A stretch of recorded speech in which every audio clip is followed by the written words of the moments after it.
Hello guys, welcome back to another video.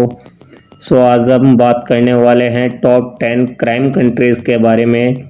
तो आइए देखते हैं वो कौन कौन सी क्राइम कंट्रीज़ है। तो नंबर 1 पे आता है वेनेजुएला। अगर वेनेजुएला के क्राइम रेशियो की अपन बात करते हैं तो 83.76% का क्राइम रेशियो है, जो कि किसी भी देश से सबसे अधिक क्राइम रेशियो है। अमेरिका विदेश विभाग ने यहाँ पर 4 एडवाइजरी भी जारी की हुई है, जो ये बताती है कि इस देश की यात्रा करना कितना असुरक्षित है और किसी को भी वहाँ यात्रा नहीं करनी चाहिए। तो आइए अब हम बात करते हैं नेक्स्ट कंट्री की, और 2 नंबर पे आता है पापुआ न्यू गिनी। अगर यहाँ के क्राइम रेशियो की बात करें तो 80.79% का यहाँ पे क्राइम रेशियो है। यहाँ पर विशेष रूप से हिंसक अपराध ज़्यादा होते हैं। यहाँ पे एक गिरोह है जो छोटे और बड़े पैमाने पर आपराधिक गतिविधियों में शामिल रहता है। पापुआ न्यू गिनी का भूगोल इसे नशीली दवाओं और मानव तस्करी के लिए आकर्षक बनाता है। इसके साथ ही अपन बढ़ते हैं थर्ड नंबर पे आता है। क्राइम रेशियो की बात करें तो 76.86% का क्राइम रेशियो है और वर्ल्ड पे थर्ड नंबर पे आता है। में हम लोग बलात्कार, हत्याएं और अन्य हिंसक अपराध की दर उच्च है। आपको बता दें कि दक्षिण अफ्रीका में बलात्कार की दर दुनिया में सबसे ज़्यादा है। दक्षिण अफ्रीका मेडिकल रिसर्च काउंसिल द्वारा एक सर्वे किया गया, जिसमें 4 में से 1 से अधिक पुरुषों ने बलात्कार करना स्वीकार किया। तो आइए बढ़ते हैं अगली कंट्री की ओर, और 4th नंबर पे आता है अफ़गानिस्तान। अगर अफ़गानिस्तान के क्राइम रेशियो की बात करें तो 76.31% का क्राइम रेशियो है और ये वर्ल्ड में 4 नंबर पे आता है। यहाँ पर बहुत तरीके के अपराध होते हैं। अफ़गानिस्तान ने 2020 में दुनिया के 85% अवैध अफीम की आपूर्ति, तालिबान जिसने 2021 में देश पर नियंत्रण हासिल कर लिया, अफीम उद्योग ख़त्म करने का वादा किया, लेकिन देश के संघर्ष रहित अर्थव्यवस्था का इतना महत्वपूर्ण हिस्सा है कि मुश्किल होगा इसे ख़त्म करना। बढ़ते हैं नेक्स्ट कंट्री की ओर, और 5th नंबर पे आता है टोंडुरास। टोंडुरास की अगर क्राइम रेशियो की बात करें तो 74.54% का क्राइम रेशियो है। यहाँ पर हिंसक अपराध चरम पर है। यहाँ पर प्रतिदिन लगभग 20 हत्याएँ होती है, जो कि आमतौर पर बेरिया 18 या मालवा टुच्चा जैसे बंदूकधारी गिरोह द्वारा की जाती है। टोंडुरास के लिए संयुक्त राज्य अमेरिका ने एक प्रमुख मादक पदार्थ भी माना जाता है। अमेरिका विदेश विभाग ने टोंडुरास लेवल 3 के लिए यात्रा सलाह जारी की है, जिसमें संकेत दिया जाता है कि यात्रियों को देश की यात्रा करने का एक बार पुनर्विचार करना चाहिए। तो आइए बढ़ते हैं अगले कंट्री की ओर, और 6th नंबर पे आता है त्रिनिदाद और टोबैगो। अगर यहाँ के क्राइम रेशियो की बात करते हैं तो 71.63% का क्राइम रेशियो है।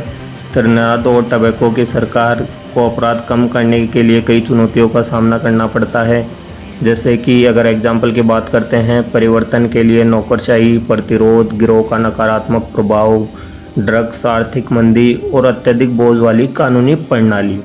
यहाँ पर अवैध हथियारों की भी भारी मांग है। मादक पदार्थों की तस्करी और गिरोह संबंधित गतिविधियों को बढ़ावा मिलता है। यहाँ पर लेवल 2 की यात्रा सलाह जारी की हुई है, जिसका मतलब है कि यात्रियों को अत्यधिक सावधानी बरतनी चाहिए। यहाँ पर हमले, चोरी, धोखाधड़ी के शिकार ज़्यादा होते हैं। तो आइए बढ़ते हैं अगली कंट्री की ओर, और 7th नंबर पे आता है गुयाना। अगर यहाँ के क्राइम रेशियो की बात करते हैं तो 68.74% का क्राइम रेशियो है और हत्या दर संयुक्त राज्य अमेरिका की तुलना में लगभग 4 गुना अधिक है।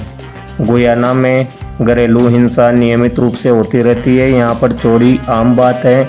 इनके अलावा पर्यटक अक्सर होटलों में तोड़फोड़, डकैती और हमलों का शिकार होते हैं। तो आइए बढ़ते हैं अगली कंट्री की ओर, और 8th नंबर पे आता है अल साल्वाडोर। अगर यहाँ के क्राइम रेशियो की बात करते हैं तो 67.79% का क्राइम रेशियो है। अल साल्वाडोर में संगठित अपराध एक बड़ी समस्या है। यहाँ पर 2 सबसे बड़े गिरोह एक्टिव है। नंबर 1 पर आता है MS-13 और नंबर 2 पे आता है बेरियो 18। अनुमान है कि अल साल्वाडोर में गिरोह के बड़े पैमाने पर लगभग 25,000 सदस्य हैं, जिनमें से 9,000 जेल में है। लगभग 60,000 युवा है। युवा गिरोह के लोग हैं जिनका देश पर दबदबा है। यहाँ पर नशीली दवाइयों की तस्करी भी होती है। यहाँ पर चोरी, डकैती, वाहनों की चोरी आम बात है।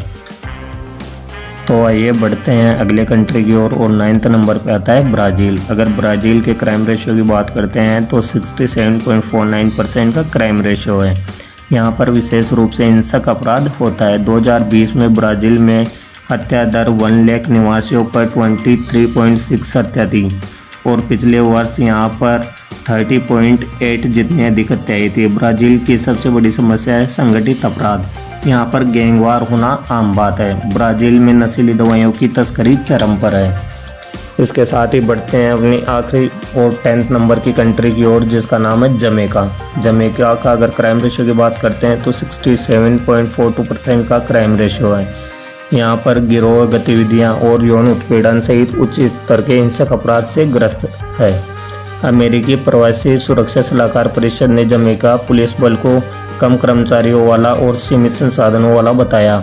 यात्रियों को विशेष रूप से स्पेनिश टाउन और किंगस्टन और मोंटेगो बी के कुछ हिस्सों से बचने की सलाह दी जाती है।